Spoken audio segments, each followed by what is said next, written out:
Michael got sick, and just like any other kid, he got a stomach bug, he had a fever, just didn't feel good, real lethargic, wanted to sleep all the time.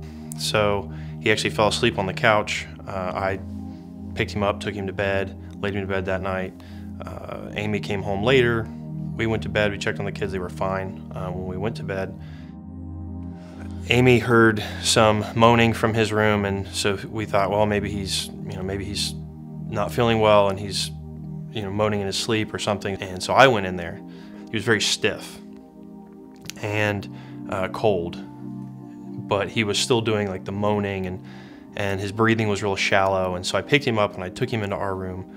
And so I told Amy, I said, something's really wrong. We need to call 911 or something like that. And then the ambulance arrived a few minutes later. They started to give him oxygen. They checked his pulse, and they moved him to the ambulance. We were kind of losing our minds.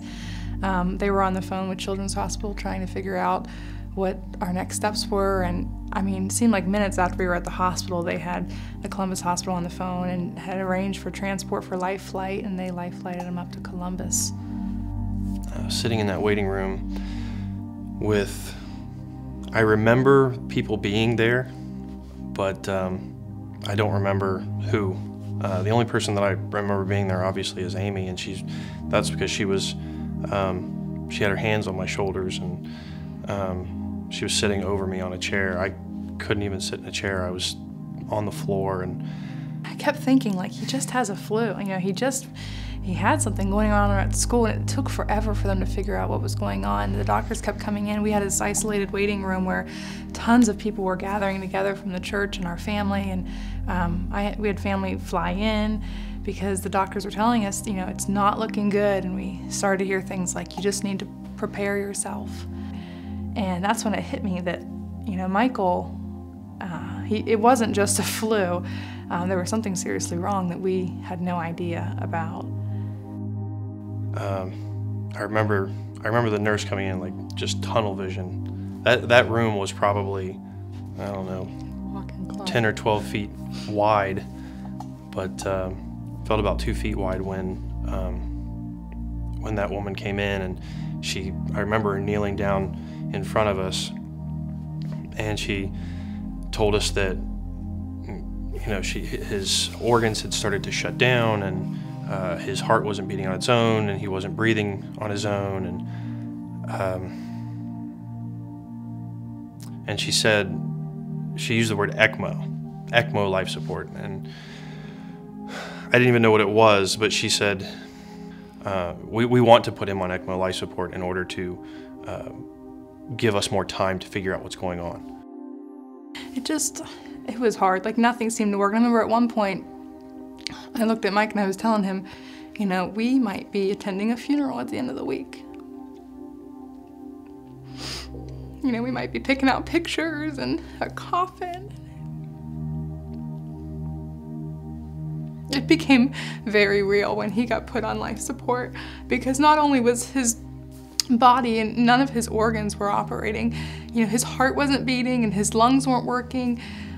We didn't know what his brain function was. His liver wasn't working, his kidneys weren't working. His extremities were turning blue because of the lack of blood flow. We didn't even know why that was happening. So I felt like it was becoming almost hopeless. I remember feeling so lost, and it just felt like the whole world just fell away, and I was just in this little room.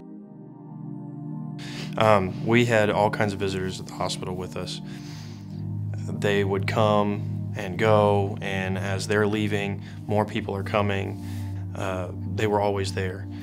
And we had people put money on the family card for us to buy meals and pay whatever medical bills we needed or whatever while we were there. We had a group of people who opened an account and started throwing money in there for after we were out of the hospital. And so it was unifying to see that those hands and feet of the church. The church was everything. I mean, they kept our jobs, they kept our kids, they decorated our house for Christmas, they provided financially. It was everything. And I don't know how people who aren't believers make it through times like that. I don't know how people who don't have any hope can make it through such a difficult time or a tragedy.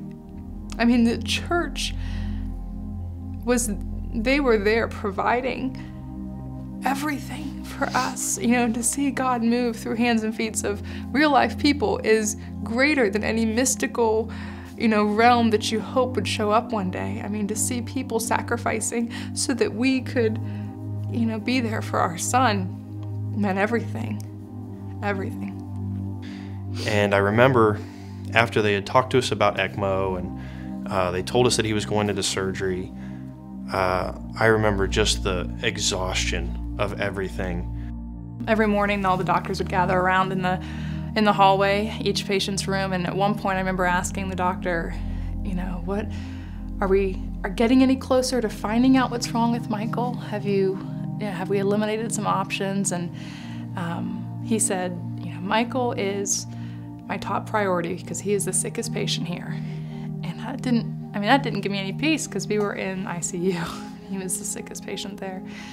But little by little, they brought in so many specialists, and they started to wean down what it could be, and they had kind of narrowed it down to either leukemia or HLH. I remember one day they had us come back, and his arms and legs had pinked up, and his blood had started to flow through them. And that was encouraging. They had started to try some new processes where they would filter out his blood every day and take all of his blood out while it was a cycle, and they would replace part of his blood with a donor. And they eventually tried to turn off the life support, and the first attempt wasn't successful. And so they waited a few more days, and then the next attempt they brought in every specialist that I could think of and then some. And I asked if I could be in the room when they turned off the life support, and they said, "We don't know if there's room for you." And I said, I'll squeeze in if that's okay. And I took a picture, and there were probably 30 people in a single hospital room. It was very, very crowded. And little by little they dialed down the life support and they turned it off, and Michael's heart was beating, and he was doing it. He was making it. We talk about unity. So doctors that we never met and never had any connection with Michael whatsoever were coming to see him and to hear our story and what happened, and they'd ask us questions. And so his story didn't just unify the church. It didn't just show the unity of the church. It showed the unity of people and how people come and they flock to something that God is doing. But Christmas Eve came about, and so we loaded up everything that he needed, and we brought him home on Christmas Eve late at night, and our house had already been decorated for Christmas by family. That was the best Christmas present, having Michael home and being home with all of our kids. Even now, after years have passed, Mike and I will sit and look at our kids, and for a minute, the thought sweeps across my mind. Imagine if Michael wasn't here, and we would be looking at this family minus one. And it's heartbreaking.